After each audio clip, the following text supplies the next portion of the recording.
Amém. Vamos orar ao Senhor nesse instante. Senhor Deus, amado Pai, te louvo e te agradeço, Deus, pelo teu amor, pela tua graça e misericórdia sobre as nossas vidas. Te agradeço, Senhor, pela tua salvação e o teu sacrifício na cruz. Te agradeço, Deus, pelo teu Espírito Santo, que nos consola e nos traz paz em meio às tribulações e às dificuldades.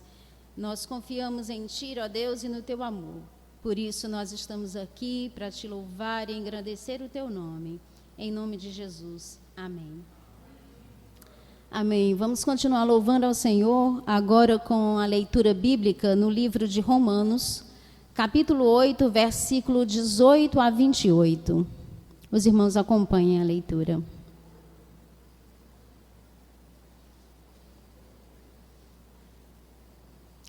Porque para mim, tenho por certo que os sofrimentos do tempo presente não podem ser comparados com a glória a ser revelada em nós. A ardente expectativa da criação aguarda a revelação dos filhos de Deus. Pois a criação está sujeita à vaidade, não voluntariamente, mas por causa daquele que a sujeitou, na esperança de que a própria criação seja redimida do cativeiro da corrupção para a liberdade da glória dos filhos de Deus. Porque sabemos que toda a criação é um só tempo, geme e suporta angústias até agora. E não somente ela, mas também nós, que temos as primícias do Espírito, igualmente gememos em nosso íntimo, aguardando a adoção de filhos, a redenção do nosso corpo. Porque na esperança fomos salvos. Ora, a esperança que se vê não é esperança, pois o que alguém vê, como o espera? Mas se esperarmos o que não vemos, com paciência o aguardamos. Também o Espírito, semelhante, nos assiste em nossa fraqueza, porque não sabemos orar como convém. Mas o mesmo Espírito intercede por nós sobremaneira, com gemidos inexprimíveis. E aquele que sonda os corações sabe qual é a mente do Espírito, porque segundo a vontade de Deus é que ele intercede pelos santos. Sabemos que todas as coisas cooperam para o bem daqueles que amam a Deus, daqueles que são chamados segundo o seu propósito. Amém. Vamos continuar louvando ao Senhor agora com os cânticos.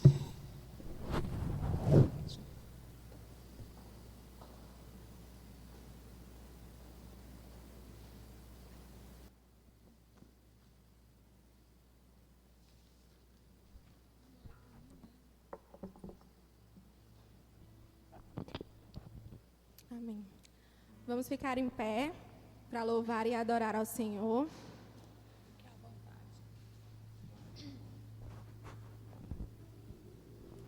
Nós sabemos que podem vir os dias maus, né? Podem vir as coisas ruins, mas nós podemos correr para Deus e Ele nos faz forte, não pela nossa força, mas pela força dEle que vem em nós. Amém? Temporal.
o nome do Senhor.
Vamos ficar em pé em reverência à palavra de Deus.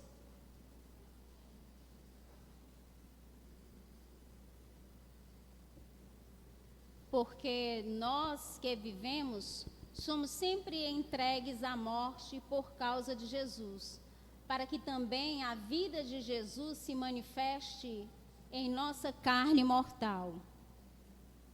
De modo que em nós opera a morte, mas em vós a vida. Tendo, porém, o mesmo espírito da fé, como está escrito: eu criei, por isso é que falei. Também nós cremos, por isso também falamos. Sabendo que aquele que ressuscitou, o Senhor Jesus, também nos ressuscitará com Jesus e nos apresentará convosco. Amém. Até o 18, irmão. 4, de 11 a 18. Por isso, não desanimamos, pelo contrário, mesmo que o nosso homem exterior se corrompa, contudo, o nosso homem interior se renova de dia em dia. Porque a nossa leve e momentânea tribulação produz para nós eterno peso de glória, acima de toda comparação. Não atentando nós nas coisas que se veem, mas nas coisas que se não veem, porque as que se veem são temporárias, e as que se não veem são eternas. Glória a Deus. Amém. Podem assentar. Nós teremos agora um momento de oração e vamos orar pedindo ao Senhor para não desanimarmos com o sofrimento. Os irmãos baixem a cabeça, nós teremos um tempo de oração e logo em seguida o irmão Wellington vai interceder por nós.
Vamos continuar louvando ao Senhor, agora com os nossos dízimos e ofertas. Esse é o momento em que nós devolvemos ao Senhor tudo aquilo que nós temos recebido.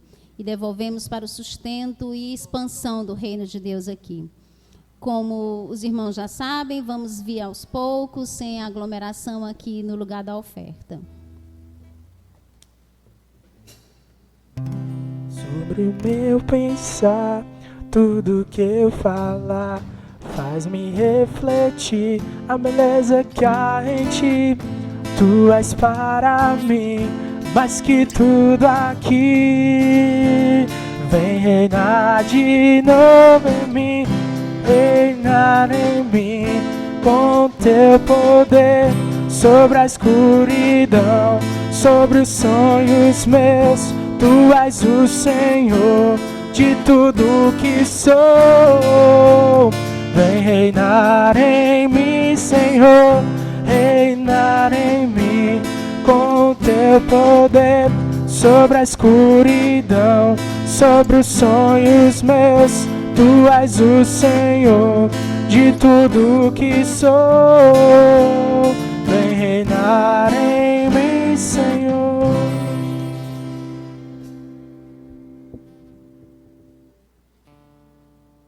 Amém. Vamos orar agora com o irmão Douglas.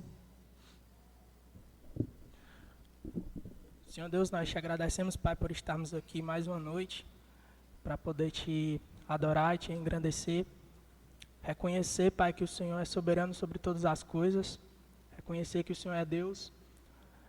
E nós aqui estamos para te agradecer, Pai, primeiramente pelo teu sacrifício, porque tu nos deu uma vida, tu nos resgatou do império das trevas e nos transportou para o reino de luz do seu Filho, Pai. Muito obrigado pelo teu sacrifício. Nós te agradecemos, Pai, porque hoje nós somos livres. Hoje nós podemos, Pai, se achegar até a Ti, através de Cristo Jesus. Muito obrigado por isso. Deus abençoa as nossas vidas cotidianas, tudo aquilo que nós fazemos no nosso dia a dia, que o Senhor possa abençoar cada fazer doméstico, cada trabalho, que o Senhor possa estar nos edificando e nos moldando, Pai. E que o propósito final seja se parecer ainda mais com o Teu Filho Jesus. É isso que nós te agradecemos, em nome de Jesus, amém. Vamos continuar fazendo uma leitura bíblica, agora em 1 Pedro, capítulo 2, verso 19 a 24.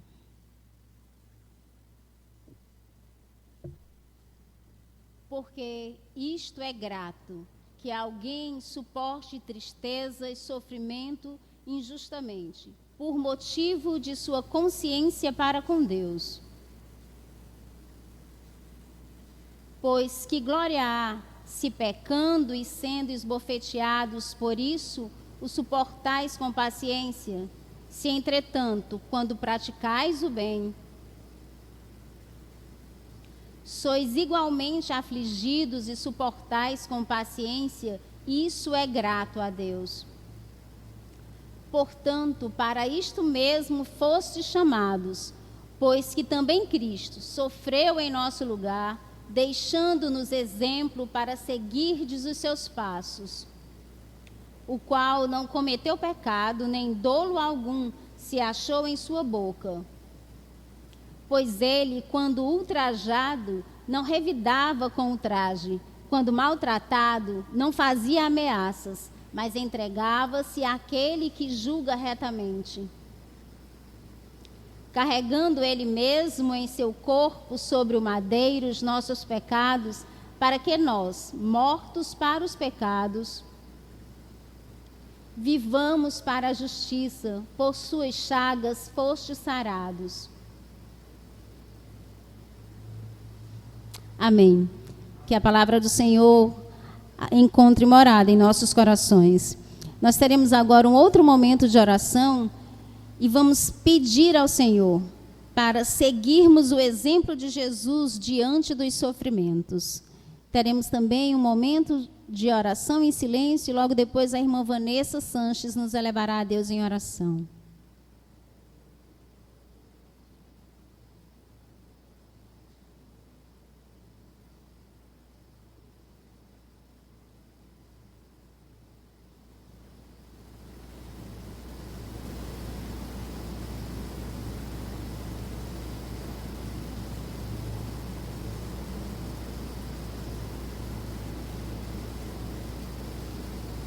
Senhor, meu Deus, meu Pai, neste momento eu quero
Amém.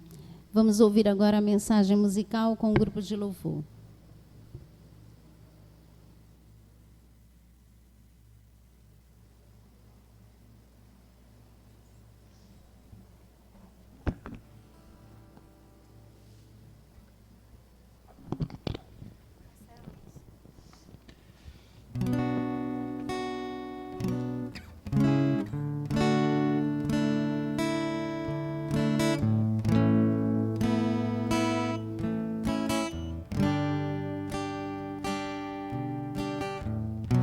Tua voz me chama sobre as águas, onde os meus pés podem falhar, e ali te encontro no mistério, em meio ao mar, confiarei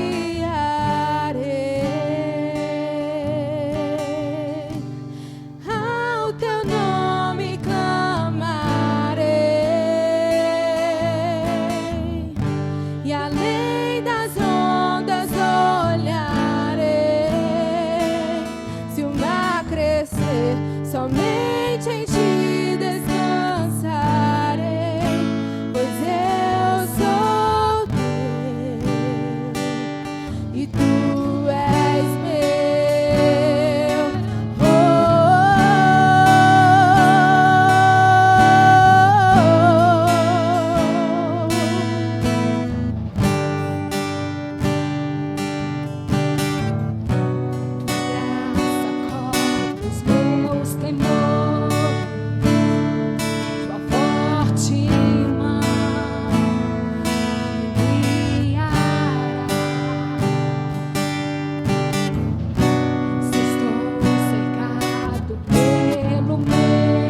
Louvado seja o nome do Senhor.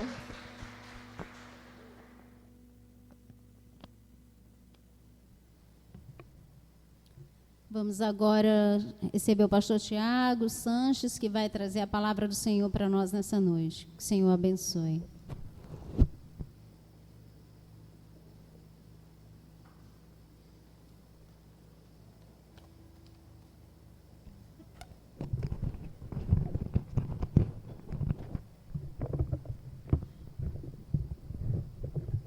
Meus irmãos, a paz e a graça do Senhor a todos. Amém. Boa noite. Que o Senhor Deus continue abençoando o seu povo. Como é bom poder cantar, bendizer, exaltar o nome do Senhor Deus. E estamos aqui retomando agora os cultos, Os cultos do mês de outubro. E se Deus quiser, aos pouquinhos, nós vamos voltando às atividades, retornando conforme a vontade do Senhor, crescendo na graça e no conhecimento que há em Cristo Jesus. Vamos juntos abrir a Bíblia, livro de Marcos, capítulo de número 13. O Evangelho escrito por Marcos, capítulo de número 13.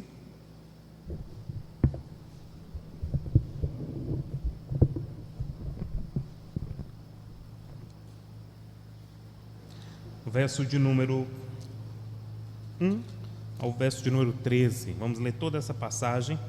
Marcos, capítulo de número 13, verso 1 ao verso de número 13.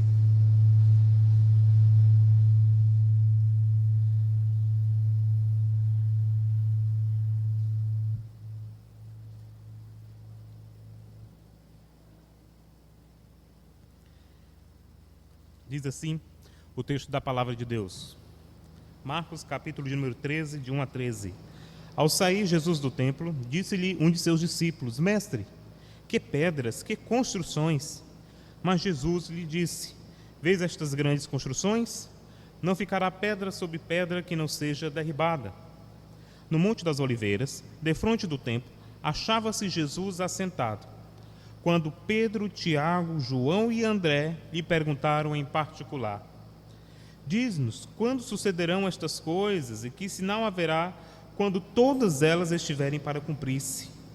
Então passou a dizer-lhe: Vede que ninguém vos engane. Muitos virão em meu nome, dizendo: Sou eu, e enganarão a muitos. Quando, porém, ouvirdes falar de guerras e rumores de guerra, não vos assusteis. É necessário assim acontecer, mas ainda não é o fim. Porque se levantará nação contra nação e reino contra reino. Haverá terremotos em vários lugares e também fomes. Estas coisas são o princípio das dores. Estais vós de sobreaviso, porque vos entregarão aos tribunais e às sinagogas. Sereis açoitados e vos farão comparecer à presença de governadores e reis, por minha causa, para lhes servir de testemunho. Mas é necessário que o Evangelho seja pregado a todas as nações. Quando, pois, vos levarem e vos entregarem, não vos preocupeis com o que haveis de dizer, mas o que vos for concedido naquela hora, isso falai, porque não sois vós que falais, mas o Espírito Santo. O irmão entregará à morte outro irmão, o pai ao filho. Filhos haverá que se levantarão contra os progenitores e os matarão. Agora o verso de número 13. Sereis odiados de todos, por causa do meu nome. Aquele, porém, que perseverar até o fim, esse será salvo. Ok? Somente até aqui, verso 1 a 13, do texto de Marcos. Recentemente, na época que estávamos apenas com os cultos online, eu preguei 2 mensagens com base praticamente nessa mesma estrutura, nessa mesma passagem, falando sobre quando será o fim do tempo, quando será o fim do mundo. E aí tratei dos sinais, só que na ocasião foi no livro de Mateus, o Evangelho de Mateus, capítulo de número 24. E nessa nova série, quando foi selecionados os textos para serem pregados agora na retomada, veio justamente essa passagem que vai tratar sobre os últimos dias e necessariamente sobre o sofrimento na vida cristã. Então, diante dessa passagem, o que nós temos? uma advertência do Senhor Jesus para a sua igreja quanto aos dias finais, os dias que envolvem dor e sofrimento. Mas para entendermos aqui toda essa estrutura, vamos primeiro nos contextualizar e compreender os pormenores até chegar de fato no sermão escatológico, no sermão do Senhor Jesus Cristo. A estrutura mesmo começa no capítulo de número 12, no verso de número 35. E basicamente é o quê? Jesus vai ao templo com os discípulos, como bom judeu, ele vai ao templo para prestar culto, a questão do sacrifício e toda a vida de um bom judeu, né, fiel a Deus. E ali está Jesus com os seus discípulos, está ali no templo, e quando ele chega no templo, o que acontece? Ele passa a falar, a pregar, a tomar a lei e expor a lei aos homens. E aí, de repente, nessa explicação, existe ali um partido, né? Mas um partido, não entendo um partido político, ok? Mas um partido religioso dentro do templo, que são os escribas. E quando eles veem Jesus anunciando, eles começam a contestar as falas de Jesus. E aí eles começam a entrar meio que um debate com Jesus. Então nós temos Jesus de um lado, falando que ele é o filho de Davi, e do outro lado nós temos quem? Os escribas, que estão questionando a afirmação de Jesus, se de fato ele é o filho de Davi. E aí a situação, onde ela termina, né? Quando Jesus afirma o Salmo 110 e diz, olha, disse o Senhor ao meu Senhor, assenta-te à minha direita, e ele fala, olha, eu sou esse Senhor aí a quem Davi está falando. Enfim, a situação é apaziguada e mais adiante parece que chega o momento de algum tipo de ofertório. Não é como funciona aqui na igreja, né? Nós temos aqui, como a irmã acabou de dizer, você vem à frente e coloca aqui a sua oferta, mas ficava ali o gasofilácio, né? Pastor, o que é o gasofilácio? É esse objeto que está aqui, onde é depositada os dízimos e ofertas do povo de Deus para a manutenção do trabalho. E em dado momento, Jesus está ali no templo, depois da discussão, se aproxima do gasofilácio e fica ali perto dele. E ele fica observando as pessoas colocando ali a sua oferta, e de repente aparece uma pobre viúva. E a história todo mundo já conhece. Chega lá com as suas 2 moedinhas, as suas economias do mês, e vai lá e coloca. E aí, de repente, Jesus chama os discípulos e diz, olha, venham aqui. Está vendo essa senhora que acabou de colocar essa pobre viúva, ou seja, além de ser pobre, ela é o quê? Viúva. Aqueles tempos, se é difícil ser viúva hoje, imagina nos dias de Jesus, era terrível, não tinha uma política pública em favor da viúva. E aí ele chama os seus discípulos e diz, olha, está vendo essa oferta aqui? Ela ofertou muito mais do que todos os outros, porque ela deu o que ela tinha de melhor, né? O seu sustento ela deu aqui no templo. E aí termina a situação, Jesus sai com os seus discípulos, né? Ele vai saindo do templo, observa bem, ele entrou no templo, discutiu com os escribas, falou da lei, observou a oferta da viúva e agora ele sai do templo. E quando ele vai saindo do templo, o que acontece? Os discípulos, provavelmente cochichando atrás, o mestre vai na frente, eles ficam admirados com toda a pompa, com toda a estrutura daquele templo ali. Templo repaginado, não tão pomposo como era o templo de Salomão, mas ali o templo de Herodes tinha dado uma repaginada, né, uma renovada na aparência do templo, e todo revestido, os pilares muito belos. Inclusive, Mateus vai dizer que eles dizem assim, que grande construção. Já Lucas diz que eles percebem, olha essas pedras, como elas são bonitas, veja todo esse patrimônio, né? Todas essas relíquias que estão aqui, as dádivas, melhor na linguagem de Lucas, e Marcos não. Marcos diz, que é o texto que nós estamos expondo, que eles ficam admirados, eles dizem, olha que templo.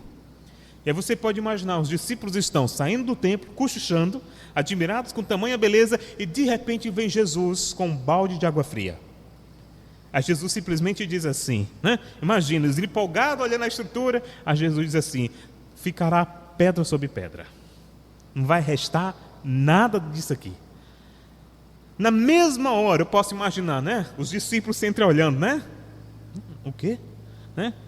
Pedro, provavelmente afoito, né? Como é, menino, né? Não vai ficar pedra sobre pedra? E aí eles ficaram meio que com a pulga atrás da orelha, como nós dizemos, com aquela palavra que Jesus deu ali. Bom, e o tempo foi passando, e aí nós vamos chegar ao contexto exato aqui. Eles vão para o monte, e aí o que acontece aqui no monte? Que basicamente uma coisa, a pergunta que não quer calar, é o primeiro ponto da nossa exposição. A pergunta é, o que ele quis dizer quando ele falou que não ficará pedra sobre pedra? Olha aí, verso de número 3. No Monte das Oliveiras, defronte do templo, ou seja, ele sai do templo, sobe ao monte com Jesus, e do monte, eles têm como visto o quê? O templo lá, o pomposo templo de Herodes, né? Templo de Herodes, Herodes é de Deus, pastor, é de Deus, a gente chama de Herodes porque foi na gestão dele, né? Gestão política dele, que o templo teve uma repaginada. Mas enfim, no Monte das Oliveiras, verso 3, defronte do templo, achava-se Jesus assentado. Provavelmente orar, descansar. Jesus, né, procurava um lugar reservado. Mas imagine só como estavam aqui, né, a turma. Pedro, Tiago, João e André. Aqui não menciona os outros apóstolos, somente esses, os mais chegados, né? O grupo que estava ali mais próximo a Jesus. Eu posso imaginar Pedro, Tiago, João e André perturbados, né? O que é isso? O que ele quis dizer com aquilo? Vai lá, Pedro pergunta. Não, perguntar ao mestre não. Vai lá, Tiago. Não, pede para João, que é mais chegado a ele, né? Mais próximo. Vai lá, João. De repente parece que eles meio que combinam juntos, né? Mateus vai dizer que eles foram juntos perguntar lá. E aí eles chegam diante de Jesus e a pergunta que não quer calar. Só que aqui Marcos não aparece como pergunta. Veja aí o verso 4. Diz-nos quando sucederão estas coisas e que sinal haverá quando todas elas estiverem para cumprir-se. A pergunta é: quando será a tua vinda? Nos diz, Senhor, quando ocorrerá isso? Porque o que tu disseste acerca do templo, que não vai ficar pedra sobre pedra, um templo desse, irmãos, quando Jesus falou que não ia ficar pedra sobre pedra, na mesma hora veio na mente dos discípulos, que eram judeus, a história lá dos antepassados. Quando a Babilônia invadiu Judá, destronou o templo, acabou com tudo e levou o povo ao cativeiro. E eles não queriam viver aquilo novamente. Eles não queriam cativeiro. Então provavelmente era essa imagem que estava pulsando na mente dos discípulos. Era uma imagem aterrorizante, que dá medo, pavor. Então eles perguntam ao Senhor: Senhor, quando será?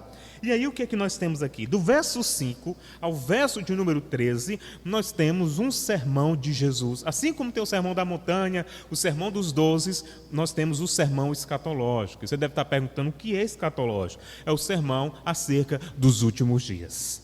Nós estamos vivendo os últimos dias. Seria, por exemplo, o coronavírus, um dos sinais do Apocalipse, né? Seria, por exemplo, algum tipo de autoridade política do Oriente Médio, o anticristo, né? Seria os dias finais. Seria que o advento, por exemplo, da internet, 3G, 4G, 5G, uma das características da marca da besta. São alguns questionamentos que muitas pessoas levantam em nossos dias, né? Seria, por exemplo, fulano de tal, o braço aqui de Satanás na terra, enfim. São muitos questionamentos. E se existe uma área que suscita muita curiosidade e que também tem ligação direta com a nossa vida aqui, porque lida com o sofrimento, são as questões acerca dos últimos dias. E é justamente sobre isso o que o texto do verso 5 e 13 Jesus tem para dizer. O que é que nós vamos fazer aqui? Nós vamos caminhar por esse texto, identificando os sinais do que Jesus tratou e entendendo cada um deles, a relação com os nossos dias e como isso tem a ver com o nosso cotidiano, a vida que nós temos aqui, as tribulações, os sofrimentos, e no final entenderemos o que Jesus tem a nos ensinar depois de tratar sobre os sinais dos tempos. Então, vamos para o primeiro sinal. São 7 sinais, tá bom? Mas não se preocupe não que o culto vai terminar antes de meia-noite, tá bom? Primeiro sinal, verso de número 5 e verso de número 6. Olha o que ele diz aí. Então Jesus passou a dizer, então, abre aspas, vamos lá? Vede que ninguém vos engane. 6. Muitos virão em meu nome dizendo, sou eu, e enganarão a muitos. O primeiro sinal, listado por Jesus aqui, está ligado aos falsos profetas. Os falsos profetas. Ele está dizendo, olha, muito cuidado. Ora, irmãos, quem está falando não é Pedro, não é Tiago, não é João, e nem que fossem eles inspirados pelo Espírito de Deus, era de grande valia. Mas é o próprio Senhor Jesus Cristo que está falando aqui. Olha, vede, ou seja, fiquem atentos que ninguém engane vocês. Para você ver que tamanha é a astúcia dos falsos profetas, tamanha a sagacidade, né?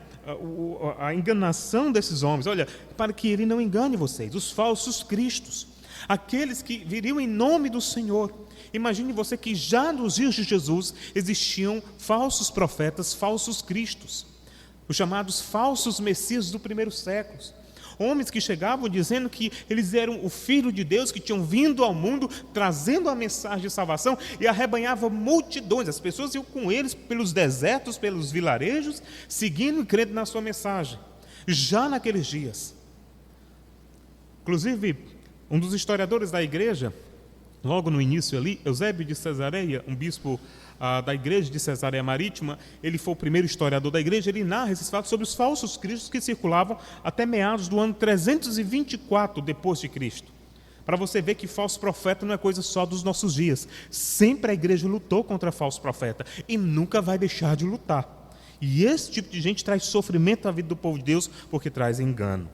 Então Jesus adverte, cuidado, porque eles virão em meu nome, virão pregando em meu nome, eles virão falando em meu nome, operando milagres, muitas vezes em meu nome. Aí você deve estar perguntando, como assim? Ora, Satanás, anjo de luz, tem poder para fazer coisas que você pode até entender que seja algo de Deus, mas a sagacidade e o poder de Satanás é tão grande para enganar que ludibria, se possível, até os eleitos do Senhor. Então, muito cuidado com os falsos cristos, aqueles homens que estão aí, e o nosso país é caracterizado por isso. Muitos dos sofrimentos que nós enfrentamos como cristãos brasileiros é fruto de falsos profetas que falam em nome de Deus na vida pública e que muitas pessoas igualam a nós, né, pastor, você como crente, a esses homens que são verdadeiros bandidos da fé e que infelizmente atormentam a vida do povo de Deus.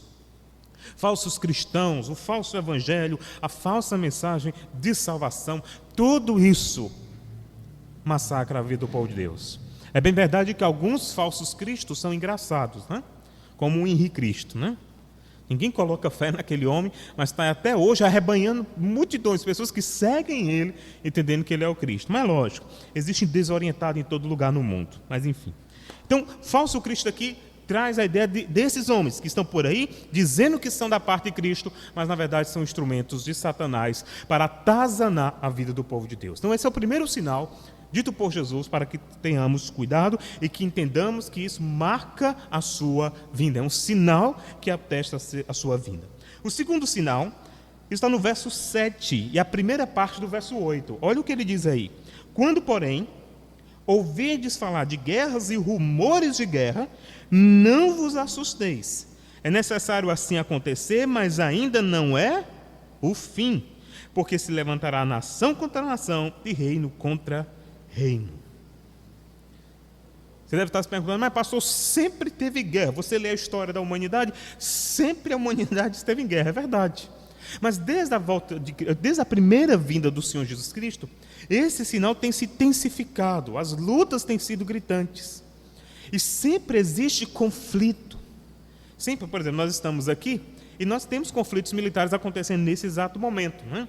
Lá, parte da chamada Europa Oriental, né, ou Ásia Oriental, enfim, um conflito lá entre, por exemplo, a Armênia e Azerbaijão sobre um território que é uma luta travada, mas está lá em guerra e está prestes a envolver Rússia e Turquia, e aí de quebra Estados Unidos e quem sabe China, e aí ganhar, Deus o livre, gerar até uma terceira guerra mundial. Mas os conflitos entre as nações sempre existiram. Mas Jesus coloca aqui no seu sermão escatológico como um sinal, como algo que aponta para a veracidade da sua palavra e testemunha acerca da sua volta. E observe o que ele diz aqui: quando vocês observarem essas guerras e quando vocês tomarem conhecimento dos rumores de guerra, de uma nação que se levanta contra outra nação, entenda que isso não é apenas um conflito político, não é apenas uma questão militar, é acima de tudo um sinal da volta do Filho de Deus. Esses conflitos que estão aí por esse mundo, aprove ao Senhor sua bondade e misericórdia, permitir que morássemos num país que, quanto a isso, é tranquilo. Nossos conflitos, as nossas guerras aqui, são outras, existem, mas são outras. Mas ele está colocando aqui, dentro do bojo dos sinais dos tempos, esse elemento que está aí, escancarado, presente na vida do povo. Mas sabe o que é interessante? Que tudo isso que Jesus falou aqui sobre guerras e rumores de guerra, nação contra nação, isso prova uma verdade, que nenhum governo nesse mundo, nenhuma autoridade política, nenhuma nação, ok? Nenhuma instituição, nenhum ajuntamento geográfico pode proporcionar a paz que só Cristo pode dar. Porque entre as nações sempre haverá conflito, sempre. E Jesus coloca os rumores de guerra como sinal justamente para fazer o contraponto, porque quando ele estiver reinando, não haverá guerra, não haverá rumor de guerra, nação não se levantará contra outra nação, mas sim todos os povos de tribo, línguas e nações estarão diante do seu trono confessando para a glória de Deus Pai. O reinado de Cristo provará que este sinal aqui É uma evidência que prepara o homem para o anseio de paz que somente o trono e o reinado de Cristo pode proporcionar e nenhuma outra autoridade política. Nós estamos aqui, por exemplo, em período eleitoral, eu fico abismado e ao mesmo tempo um senso de indignação com cristãos que colocam todas as fichas em um determinado candidato. Aí parece que tudo se concentra no indivíduo, que a esperança do mundo, da cidade, consiste no voto daquele indivíduo, é aquele dali, e aí ele passa muitas vezes até romper comunhão com os próprios irmãos por causa de questões políticas. Sabe o que é isso? Isso prova a imaturidade de muitos que estão no nosso meio, quando na verdade essas tensões, tudo isso só deve alimentar nossa expectativa e desejar Maranata. Ora, vem Senhor Jesus, porque só no teu reino nós teremos paz. Somente. Terceiro sinal, verso de número 8. A primeira parte, agora a segunda. Haverá terremotos em vários lugares e também fome. Estas coisas são o quê? O princípio das dores. Olha o que ele está dizendo aqui. Haverá o caos no mundo, é o terceiro sinal. E ele coloca terremotos, toda essa desordem climática, como um dos sinais que antecedem a sua vinda.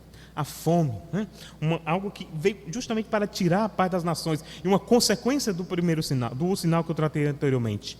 As guerras trazem a fome, a instabilidade social e o caos entre as nações. Mas aqui também, observe, Marcos, ele é mais objetivo. Para quem não sabe, Marcos foi o primeiro evangelho a ser escrito, tá bom? Se você não sabe, Marcos é o primeiro evangelho a ser escrito. E aí, Mateus, quando viu o evangelho de Marcos, ele fez uma versão do seu evangelho, ok? E acrescentou outros dizeres de Jesus que Marcos não tinha falado, tá bom? O primeiro evangelho é Marcos, e com base no evangelho de Marcos é que é escrito o evangelho de Mateus e o evangelho de Lucas. Mas observe, Marcos coloca aqui terremotos e fomes. Por que eu estou dizendo isso? Porque enquanto Marcos diz terremotos e fome, Mateus vai colocar peste, ou seja, as pandemias da vida, essas doenças que se alastram no mundo.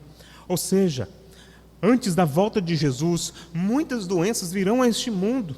Por isso que eu digo, quem sabe essa questão que nós estamos passando de crise mundial de saúde com o coronavírus não seja de fato uma evidência de que precisamos nos preparar não só contra a doença, mas acima de tudo para a volta de Cristo Jesus. Ok? Porque é possível sobrevivermos ao corona, e boa parte de nós vamos sobreviver se Deus permitir. Mas muitos não resistirão ao juízo de Deus quando Jesus aparecer nas nuvens. Então, o ponto de Jesus aqui é para que as pessoas se preparem, vejam esses sinais e pensem, precisamos nos preparar porque Ele está às portas. Quarto sinal, verso de número 9. Olha o que ele diz agora.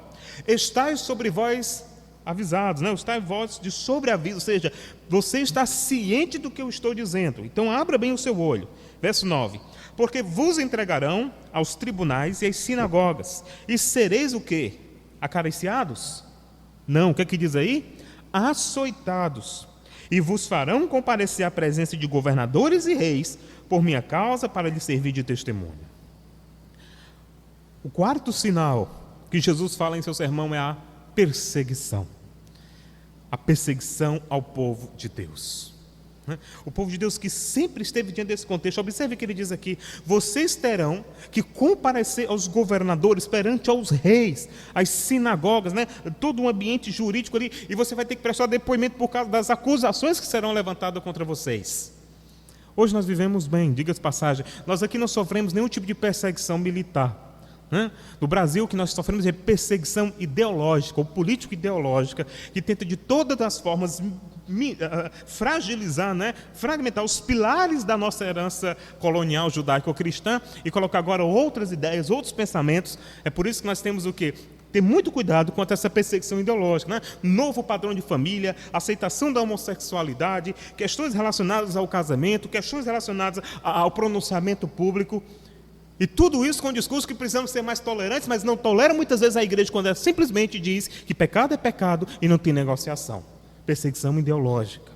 Mas o texto fala aqui de perseguição propriamente dita em termos políticos, de perseguição militar ao povo de Deus. E quando você olha a história do povo de Deus, você vê muitos exemplos de perseguição.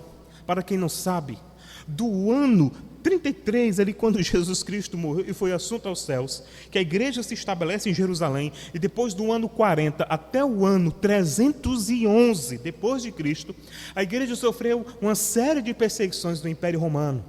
Nós temos praticamente 2 séculos e meio de perseguições aos crentes que foram martirizados, foram colocados no Coliseu Romano para as feras o devorarem, homens santos e piedosos que foram colocados para serem devorados pelas bestas do campo, pessoas que foram decapitadas simplesmente porque acreditavam em Jesus, perseguições de homens sanguinários como Calígula, Diocleciano, o próprio e louco Nero, um dos piores e responsável pela morte de Pedro e Paulo, até que lá por volta de 311, de fato, quando um imperador foi levantado, Constantino, a perseguição foi chegando ao período onde ali ia se cessar. Mas a vida cristã no começo é uma vida de perseguição, e a perseguição ainda existe. Como eu falei, aqui nós não sofremos, pelo menos até onde eu saiba, uma perseguição militar que chega à nossa porta para parar o culto, né? Mas nós temos localidades, situações, basta você acessar um site missionário como a Portas Abertas, por exemplo, que acompanha a igreja perseguida, e você vai ver cristãos sendo perseguidos em países vizinhos aqui ao nosso, como a Venezuela. Hoje mesmo eu estava olhando uma notícia dessa organização e dizendo que, por exemplo, o Partido Chinês, o Partido Comunista Chinês, colocou um decreto onde todas as Bíblias infantis deveriam ser queimadas, E aí diz que ele mandou destruir quase 144, 142 mil exemplares de Bíblias que foram confiscadas pelo governo. Igreja sendo perseguida em todo o mundo, na Coreia do Norte e muitos outros países do Oriente Médio. Por isso nós precisamos orar por aqueles que estão no campo, porque eles estão sofrendo perseguição. A perseguição faz parte do povo de Deus. Todavia, Jesus disse que a perseguição iria bater à nossa porta, para que nós pudéssemos se preparar e desejar a sua vinda. Nós precisamos orar pela igreja do futuro, da igreja dos nossos filhos, daqueles que estarão aqui há 150 anos, há 200 anos. Quem estará levantando o bastião do Evangelho e suportando toda a onda de perseguição? Isso faz parte e prepara o mundo para a volta do Senhor Jesus Cristo. Se você é perseguido por causa da sua fé, então Deus é glorificado na sua vida, tenha certeza disso. Mais adiante, Jesus vai completar o que ele falou agora do verso de número 9 e 11. Olha o que ele diz no verso 11, ou verso 9, agora no verso 11. Vou pular o 10 e a gente volta. Olha o que ele diz no 11, que está relacionado ao 9. Quanto, pois, vos levarem e vos entregarem, onde? Às autoridades políticas, ou melhor, policiais, enfim, aqueles que têm autoridade no Estado. Não vos preocupeis com o que há vez de dizer, mas o que vos for concedido naquela hora, isso falai. Porque não sois vós que falais, mas quem? O Espírito Santo. Observe o que Jesus está dizendo aqui. Preste bem atenção. Ele está dizendo que quando o crente é perseguido, quando ele é chamado para depor, para dar testemunho da sua fé diante das autoridades que estão de alguma forma tentando inibir a propagação do Evangelho por meio da sua vida, naquela hora, o Espírito de Deus o ajudará a dar testemunho da verdade.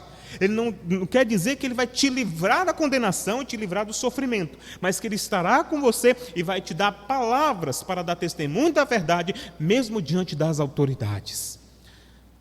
Se você já esteve diante de uma autoridade, você sabe que às vezes você treme nas bases para falar, parece que as palavras não se encaixam, Mas Jesus está dizendo, naquela hora, vocês, os pequeninos, que estão sendo perseguidos, quando chegar diante das autoridades, que eles disserem assim, por que você crê em Jesus? Naquela hora, o Espírito Santo vai soprar na sua vida e você vai falar da parte de Deus.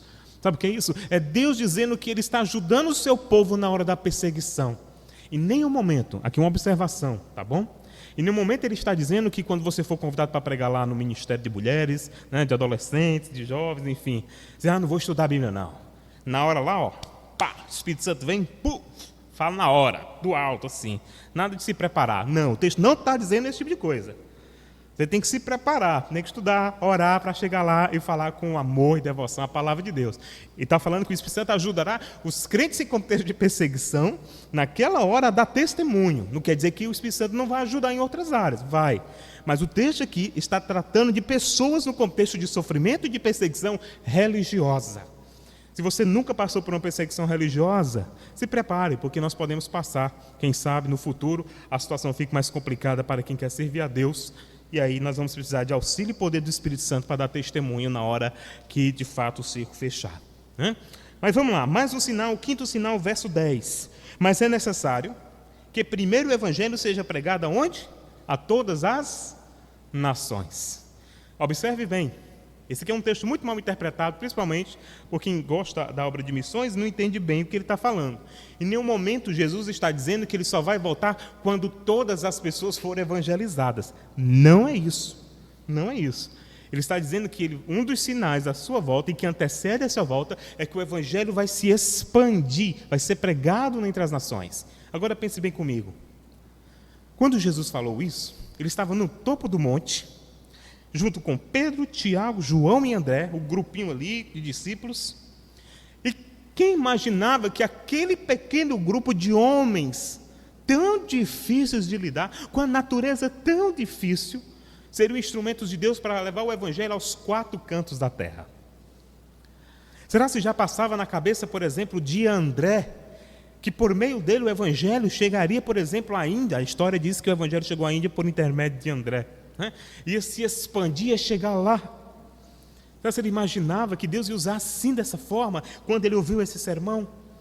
Então observe, né? Às vezes a gente diz, nós precisamos ir aos confins da terra, pastor. Mas se você pensar bem, o evangelho veio de lá para cá. Então os confins da terra é a Calcaia, né? De lá para cá. Mas isso não quer dizer que nós não devemos ir a outros confins de terra que tem por aí. Quem sabe? E seja bem aqui pertinho, né? Quem sabe? Mas o ponto é que o evangelho ia crescer, ia se expandir. E tempo depois, que quando Jesus falou isso, nós sabemos da história do próprio apóstolo Paulo, que ganhou as estradas do Império Romano e levou o evangelho a muitos lugares, chegando às portas da Espanha para pregar o evangelho. E tempo depois o evangelho foi ganhando o mundo, ganhando parte do Oriente, ganhando o sul do Ocidente, o norte da África, e tempos depois ganhou o novo mundo, né, o que chamamos hoje de Estados Unidos, e por fim chegou à América, né, chegou aqui aos povos sul-americanos, tempos depois. Então o evangelho foi crescendo. Então Jesus está dizendo que uma das características e um dos sinais que marcam e confirmam a sua vida é que o evangelho vai sair da Palestina e vai ganhar o mundo. Se você perceber bem, o evangelho já saiu da Palestina. Ele já está ganhando o mundo, inclusive nós estamos levando o evangelho a outros lugares do mundo. Então isso confirma que Jesus está às portas. Amém. Você pode dar amém por isso? Você espera Jesus? Sexto sinal, verso 12. O irmão entregará à morte outro irmão, e o pai ao filho. Filhos haverá que se levantarão contra os progenitores e os matarão. O que o texto está dizendo é que um dos sinais também, no caso aqui, o sexto sinal que antecede a volta de Jesus, são os conflitos familiares. E aqui os conflitos familiares entendem como conflitos relacionados à perseguição da fé. Aquelas pessoas que estão na igreja servindo a Deus, mas que algum familiar não concorda. Por exemplo, você que é jovem e tem desejo de vir para a igreja, está na igreja, mas digamos o seu pai não concorda, a sua mãe não concorda. Muitas vezes, quantas irmãs estão vindo para a igreja, mas o marido está entregue ao álcool, ao vício, está lá acusando e diz: o que tu vai para a igreja, o que tu vai fazer lá? E começa a levantar acusações contra a própria esposa, né? Esse culto vai passar online. Se você que está me ouvindo aqui não é crente, está ao lado da sua esposa que é crente, é para você que eu estou falando. Então preste bem atenção, quantas vezes a perseguição é isso? Por que tu vai para a igreja, negócio de igreja? Para com o negócio de igreja, negócio de Jesus, está ficando louco? Isso é perseguição. Jesus está dizendo, quando isso acontecer na sua vida, é porque eu estou prestes a voltar. Quando essa perseguição bater na sua porta e você, por exemplo, receber resistência dos próprios familiares por causa da sua fé, é porque eu estou às portas. E nós conhecemos. Não basta a gente ir nas enciclopédias da vida, nós conhecemos a nossa própria igreja, nosso dia a dia. Quantos irmãos e irmãs são perseguidos pelos próprios familiares, pelo simples fato dele ser um servo de Deus? Quantas pessoas não têm um sossego na vida de nem ler a Bíblia em casa, por causa de parente não crente que persegue, que não tolera, que resiste a ele e fica de alguma forma? Observe, Jesus está dizendo, isso é um sinal, eles vão perseguir você. A luta vai começar dentro de casa. As maiores dificuldades, os maiores sofrimentos já começam no âmbito familiar. Então Jesus adverte o seu povo, isso será algo muito comum. E muito mais do que isso, a relação familiar será quebrada, né? Perderá o senso de respeito. E eu lhe pergunto, irmãos, veja os dias que nós estamos vivendo. onde o marido que deveria cuidar da esposa, violenta a esposa que deveria ser fiel ao marido e ajudar a auxiliá-los, é a primeiro, digamos, a rejeitar e resisti-lo. Filhos que gostariam de estar servindo a Deus, os pais que não são crentes estão perseguindo o próprio filho que quer vir para a igreja. Outros absurdamente preferem o filho no mundo do que nos caminhos do Senhor. Nós somos noticiados todos os dias por coisas absurdas. Pai matando os próprios filhos, algo que é enojável. Pai abusando sexualmente das próprias filhas. Que dias terríveis! Como dizia o filósofo Cícero, ó tempo, ó mores, que tempos são esses nossos? Que tempos difíceis, que tempos ruins. Hoje mesmo eu vi no jornal de televisão um homem que engravidou a própria enteada, que absurdo. Que coisa terrível. Mas sabe o que é isso? Isso prova quanto o ser humano está perdido, o quanto ele está caminhando para a condenação, e que esperança para transformá-lo só existe na pessoa de Jesus Cristo. É somente nele. E se você pensa que as coisas vão melhorar, eu tenho algo para lhe dizer: não vão. A tendência do mundo é de ir mal a pior. Mas saiba de uma coisa: Jesus está no controle e Ele está às portas, e nós vamos nos encontrar com Ele naquele grande e glorioso dia. Maranata, ora vem Senhor Jesus. Maranata. E por fim, o último sinal: o ódio aos cristãos. Falamos de perseguição à igreja, perseguição do âmbito familiar, os conflitos familiares, e o último sinal que Jesus traz é o ódio à verdade, a oposição à verdade. Verso 13: sereis odiados de todos. De todos. Por causa de quê, pastor? Olha o que ele diz aqui, Jesus. Por causa do meu nome. Pelo simples fato de você crer em mim, amar a minha palavra, ser um fiel, você será odiado. A ideia aqui é de resistência, de oposição ao erro, né? De empurrar a verdade para lá.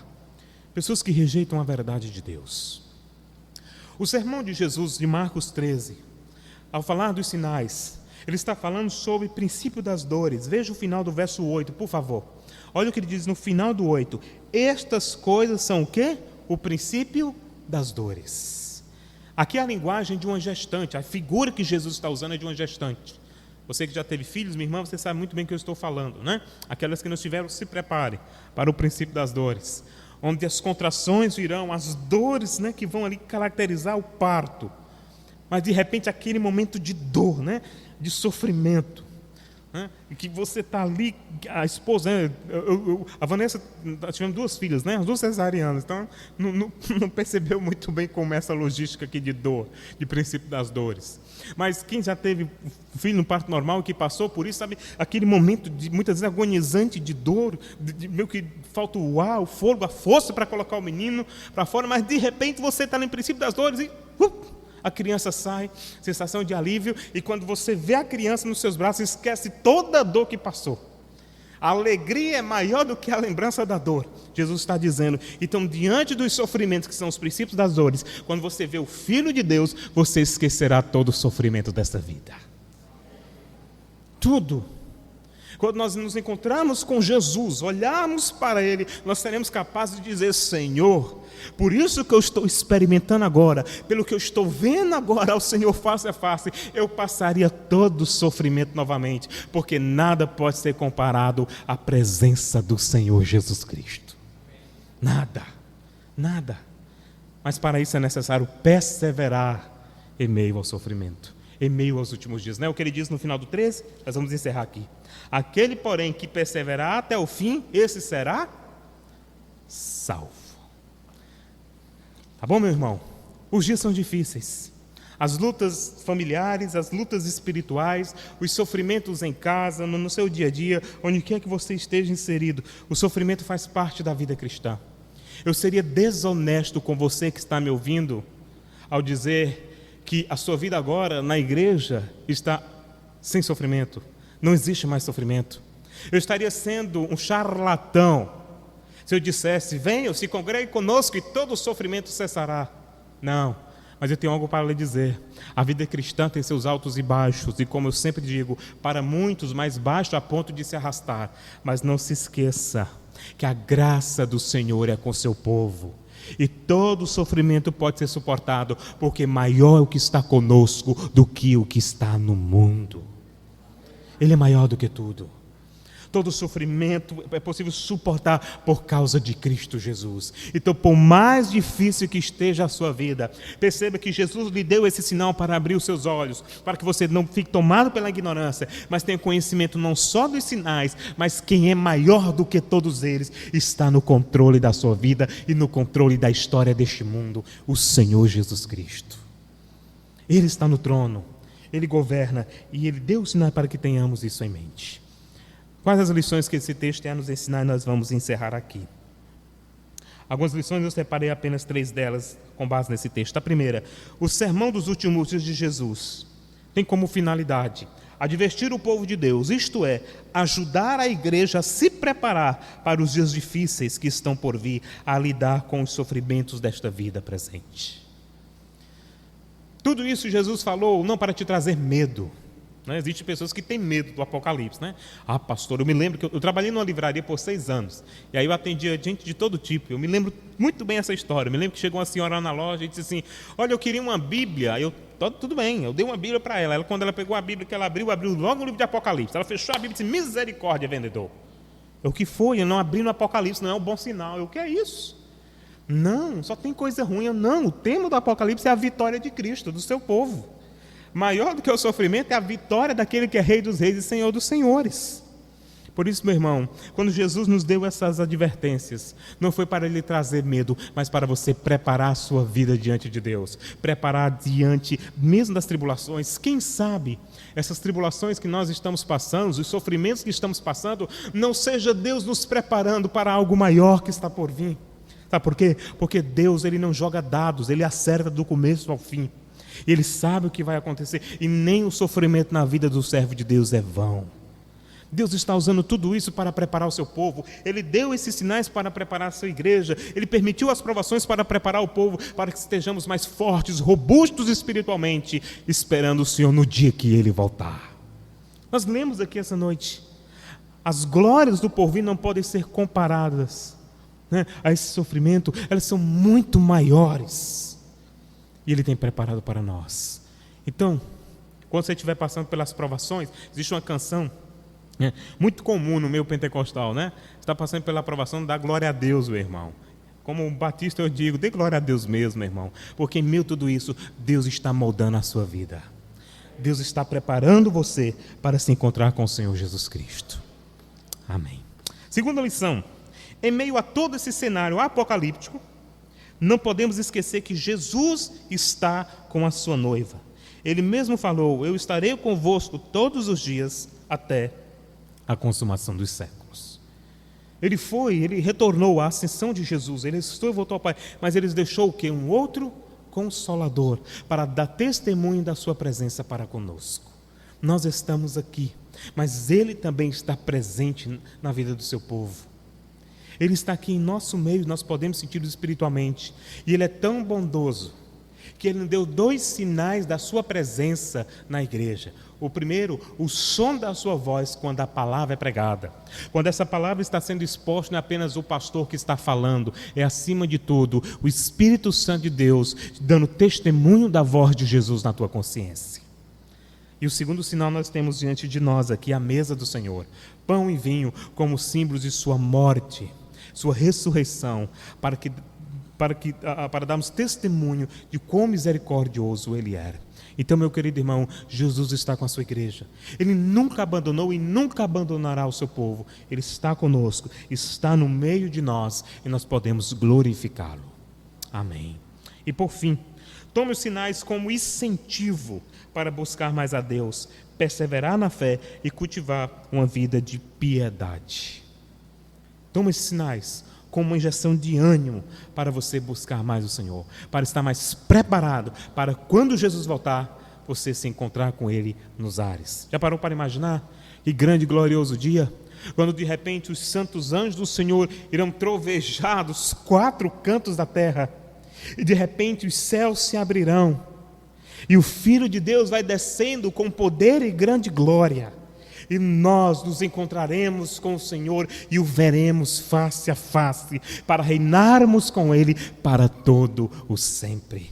E nos assentaremos na mesa junto com Abraão, Isaque e Jacó.